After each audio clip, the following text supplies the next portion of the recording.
مشہور و معروف صحافی امتیاز احمد کلیانوی کی اولین تصانیف میں سے ایک مشہور تصنیف چھوٹا منہ بڑی بات اب آپ سن سکیں گے آڈیو لائبریری میں۔ پارٹ 2، تعلیم۔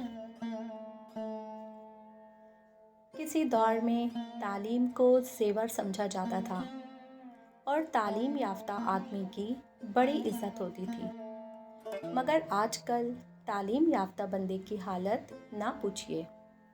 آپ کسی دفتر میں چلے جائیں، بہت سی فائلوں کے نیچے دبے ہوئے کمزور سے جو حضرات آپ کو نظر آئیں گے، ان سے تعارف کریں تو پتہ چلے گا کہ جناب BA پاس ہیں، اور اکبر کے اس شعر کی زندہ و جاوید مثال ہیں: کیا کہیں احباب، کیا کار ہائے نمایاں کر گئے، BA کیا، نوکر ہوئے، پینشن ملی اور مر گئے۔ دوسری طرف ان کے آفیسر صاحب جو میز پر ٹانگیں رکھے سیب کھا رہے ہیں، ان کے متعلق آپ کو پتہ چلے گا کہ جناب ہیں تو انڈر میٹرک، لیکن کرکٹ کے بہت اچھے کھلاڑی ہیں، اس لیے آفیسر ہیں۔ میرے ایک عزیز وقار صاحب بھی پڑھائی کی حقیقت کو اچھی طرح سمجھ چکے ہیں۔ انہوں نے گزشتہ دنوں مجھے ایک تاریخی واقعہ سنایا جو خدا جانے سچ تھا یا ان کے ذہن کی پیداوار تھا۔ فرماتے ہیں، یہ اکبر بادشاہ کے دور کا واقعہ ہے۔ اکبر چونکہ خود بہت بڑا ان پڑھ تھا، اس لیے ان پڑھوں کی عزت بہت زیادہ کیا کرتا تھا۔ اکبر کے اکثر ملازم ان پڑھ ہوا کرتے تھے، پھر نہ جانے کس طرح اس کی حکومت میں چند پڑھے لکھے افراد بھی شامل ہو گئے۔ کیونکہ اس وقت خواتین نوکری کم ہی کیا کرتی تھیں، اس لیے کسی طرح اکبر بادشاہ کو بہلا پھسلا کر یہ اعلان کروا دیا کہ حکومت کے وہ عہدیدار جو ان پڑھ ہیں، آج سے اپنے آپ کو نوکری سے برخاست سمجھیں۔ اس واقعے کے کافی عرصے بعد ایک دن ایک سوداگر بادشاہ کی خدمت میں حاضر ہوا اور چند نہایت قیمتی تحائف بادشاہ کی خدمت میں پیش کیے۔ بادشاہ کے 9 رتنوں نے بادشاہ کو بتایا کہ حضور، اس شخص سے پوچھا جائے کہ اس کے پاس اتنی دولت کہاں سے آئی۔ کچھ عرصہ قبل تو یہ شخص فاقوں کی زد میں تھا۔ اس وقت چونکہ اینٹی کرپشن یا انکم ٹیکس کا کوئی علیحدہ محکمہ نہیں تھا، اس لیے یہ فرائض بادشاہ وقت کو ہی انجام دینے پڑتے تھے۔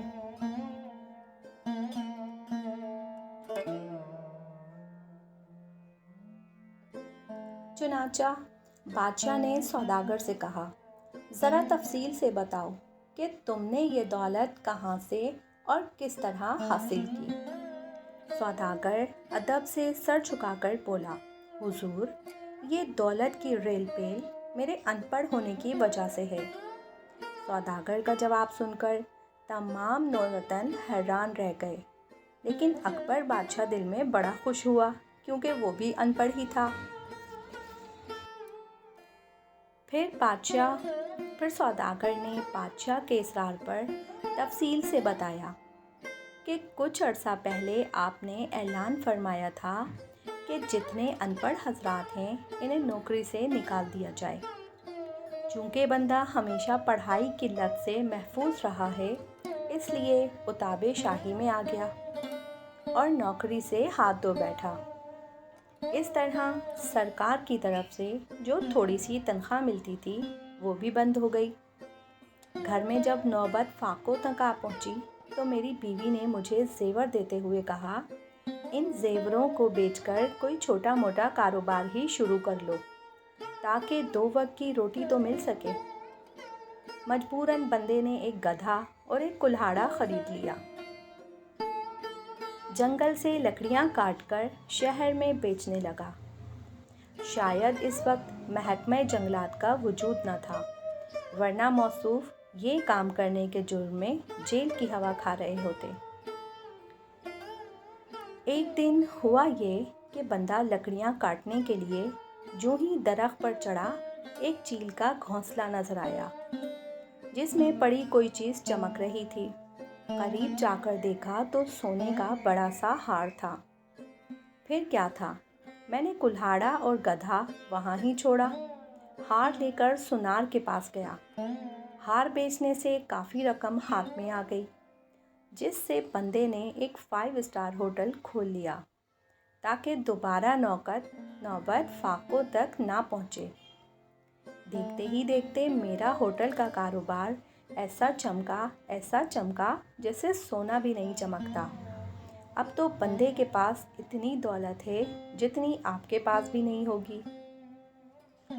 لیکن آپ بھی چونکہ ان پڑھ ہیں، اس لیے آپ کے پاس ضرور ہوگی، لیکن آپ کے پڑھے لکھے 9 رتنوں کے پاس یقیناً نہیں ہوگی۔ اکبر بادشاہ یہ مفصل جواب سن کر پہلے مسکرایا، پھر قہقہ لگایا۔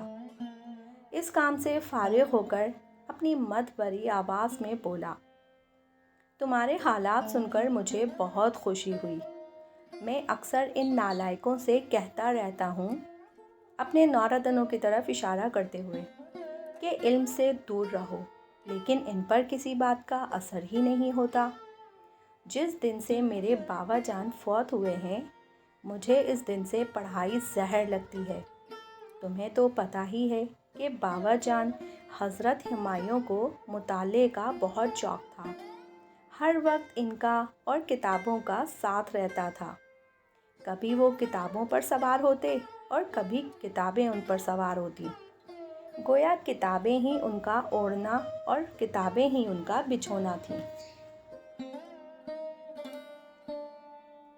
ان کی موت بھی پڑھائی کی وجہ سے ہوئی۔ والد محترم ایک موٹی سی کتاب ہاتھ میں لیے پڑھ رہے تھے اور ساتھ ساتھ چھت پر ٹہل بھی رہے تھے۔ وہ کتاب پڑھنے میں اتنے غرق تھے کہ پتہ ہی نہیں چلا کب چھت ختم ہو گئی اور دھڑام سے نیچے آ گرے اور ہم یتیم ہو گئے۔ ہائے، مرتے وقت بھی موصوف یہی فرمائش کر رہے تھے کہ داستان امیر حمزہ کے آخری 3 صفحات بآواز بلند سنائے جائیں۔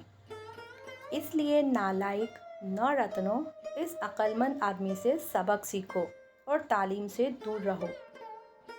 وقار صاحب، یہ واقعہ سن کر میرا دل بے اختیار پکار اٹھا، کاش میں بھی ان پڑھ ہوتا اور میرے ٹھاٹ بھاٹ بھی اکبر بادشاہ کی طرح نہ سہی، کم از کم اس سوداگر جیسے تو ہوتے جو ایک 5 اسٹار ہوٹل کا مالک تھا۔ اگر ہم تاریخ اٹھا کر دیکھیں تو ہمیں کچھ پتہ نہیں چلے گا۔ کچھ جاننے کے لیے ہمیں تاریخ کو پڑھنا پڑے گا۔ ہم تاریخ پڑھیں تو ہمیں پتہ چلتا ہے کہ اکثر بڑے لوگ چٹے ان پڑھ تھے۔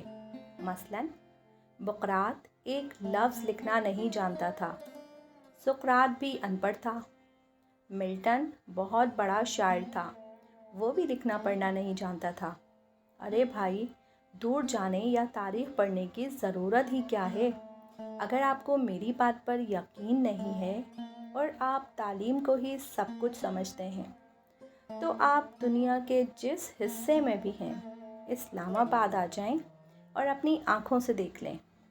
بے شمار وزیر اور مشیر کورے ان پڑھ ہیں، جن کے ماتحت ہزاروں پڑھے لکھے لوگ ہیں، جو اپنے قلم کی ایک جنبش سے کئی پڑھے لکھے لوگوں کی زندگیوں کا فیصلہ کرنے کی صلاحیت رکھتے ہیں۔ ہمارے ملک کا ترقی کا راز بھی یہی ہے۔ اکبر بادشاہ کے دور میں تو صرف اکبر ان پڑھ تھا، اس کے 9 رتن تو پڑھے لکھے تھے۔ لیکن آج کل تو ماشاء اللہ 9 رتن بھی ان پڑھ ہیں۔ آپ اس بات کو مانیں یا نہ مانیں، میری BA کی ڈگری پر ایک گورنر صاحب کے دستخط ہیں۔ اگر ان کے دستخط نہ ہوتے تو ڈگری جعلی تصور کی جاتی۔ تحقیق کرنے پر پتہ چلا کہ گورنر صاحب انڈر میٹرک ہیں۔ یہ معلوم ہونے پر پہلے تو میرے آنسو نکل آئے، پھر میں ہنسا اور اللہ کا شکر ادا کیا۔ میں رویا اس لیے کہ واہ مولا، میری 14 سالہ محنت کے صلے میں ملنے والی ڈگری پر 8 جماعت پاس شخص دستخط کر رہا ہے، اور پھر ہنس کر خدا کا شکر اس لیے ادا کیا کہ گورنر صاحب دستخط تو کر لیے ہیں۔ اگر گورنر صاحب انگوٹھا چھاپ ہوتے تو میں کیا کرتا، اور میری ڈگری پر ان کے دستخط کے بجائے انگوٹھا لگا ہوتا تو میری ڈگری کیسی ہوتی؟ اگر آپ اس کتاب کا لنک ڈاؤن لوڈ کرنا چاہتے ہیں تو ڈسکرپشن میں